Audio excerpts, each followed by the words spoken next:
নমস্কার, সোমা কুকিং ক্রিয়েশনে আপনাদের স্বাগত। আজকে আমি আরেকটা রেসিপি করব, ভিডিওটা দেখবেন। ইলিশ মাছের মাথা দিয়ে লাউ শাক রান্না করব। আমাদের জমিতে লাগিয়েছি, দেখুন কি সুন্দর লাউ শাক। লাউ শাকগুলো কেটে ধুয়ে পরিষ্কার করে নিয়েছি। আর এখানে কিছু সবজি নিয়েছি, সবজিগুলো কেটে ধুয়ে পরিষ্কার করে নিয়েছি। এখন এই মাছের মাথাগুলো লবণ হলুদ মাখিয়ে ভেজে নেব। মাছের মাথাগুলো ভেজে নেব। লবণ দিলাম, হলুদ দিয়ে মাছের মাথাটা লবণ হলুদ মাখিয়ে নেব।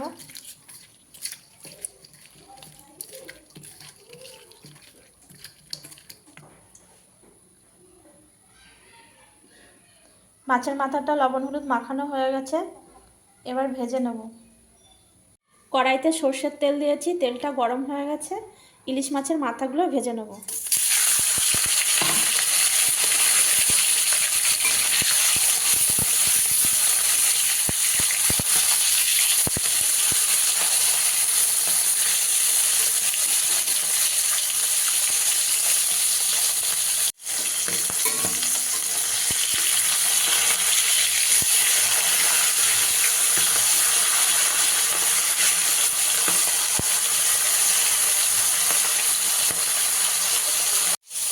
ইলিশ মাছের মাথাগুলো ভাজা হয়ে গেছে, তুলে নেব।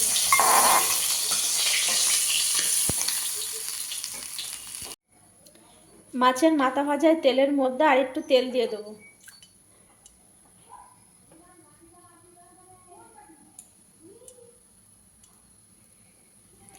পাঁচ ফোড়ন দেবো, দুটো শুকনো লঙ্কা দেবো ফোড়নে, কাঁচা লঙ্কা চেরা দেবো, সবজিগুলো দিয়ে দেবো।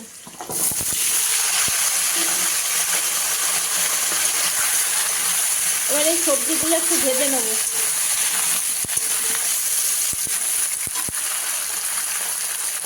হলুদ দেবো,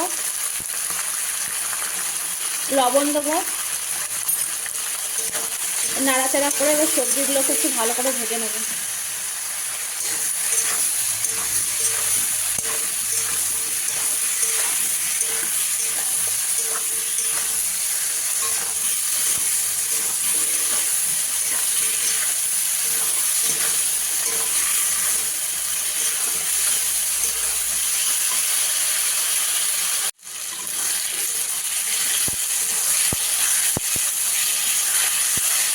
সবজিটা ভাজা হয়ে গেছে, জিরে আদা একসাথে বেটে রেখেছি, জিরে আর আদা বাটাটা একটু দিয়ে দেবো।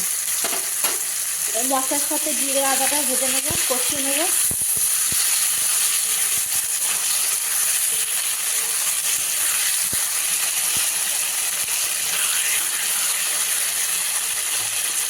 জিরে বাটা আর আদা বাটাটা একটু সবজির সাথে ভালো করে কষিয়ে নেবো।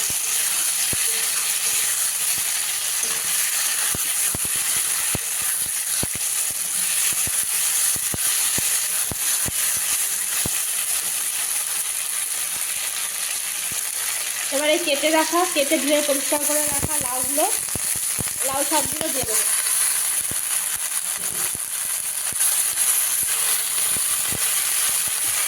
এবার ভালো করে নাড়াচাড়া করবো, নাড়তে নাড়তে জল বেরিয়ে যাবে লাউ শাক থেকে, তারপরে জল লাগবে দেবো।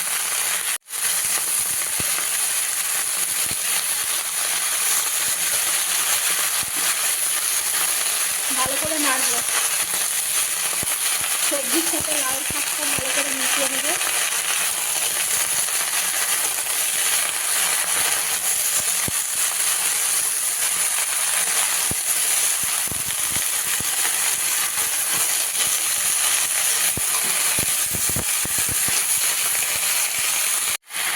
নাড়তে নাড়তে লাল শাকটা দেখুন কতটা কমে আসছে, জল বেরিয়ে গেছে।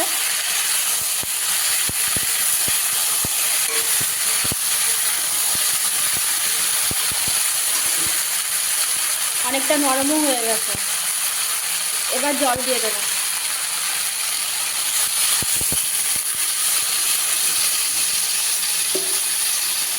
পরিমাণ মতো জল দিয়ে দিলাম।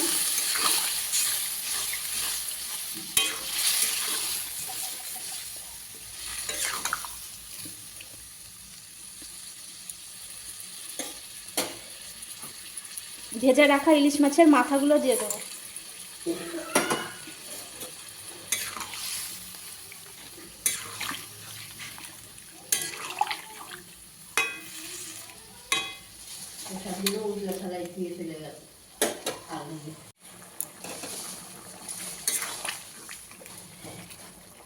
এবার ঢাকা দিয়ে দেবো, ঢাকা দিয়ে ফুটতে দেবো। ঢাকনাটা খুলে একটু দেখে নেব। ঝোলটা দেখুন শুকিয়ে এসছে। মাছের মাথাগুলো একটু ভেঙে ভেঙে দেবো।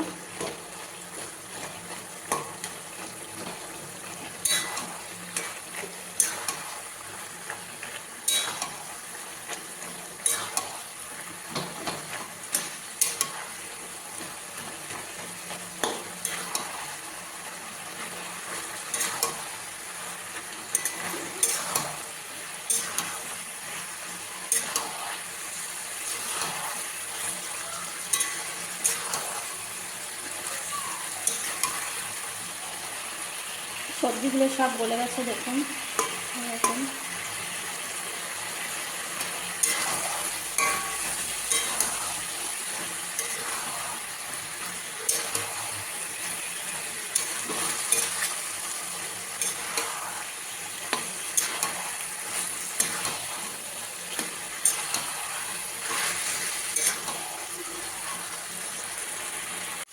এবার একটু চিনি দেবো, আমরা চিনি একটু মিষ্টি মিষ্টি পছন্দ করি, সেজন্য সামান্য একটু চিনি দেবো। চিনিটা দিয়ে এবার ভালো করে নাড়াচাড়া করে নেব লাল শাকটা।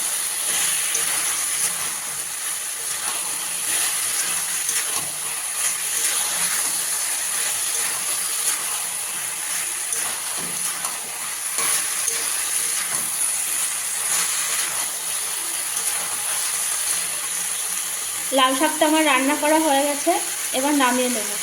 দেখুন কি সুন্দর হয়েছে বন্ধুরা, এবার নামিয়ে নেব। বন্ধুরা, লাল শাকটা আমি নামিয়ে নিয়েছি, আর দেখুন কত সুন্দর হয়েছে। আর আমি তো লাল শাক খেতে ভীষণ ভালোবাসি, খুব পছন্দ করি।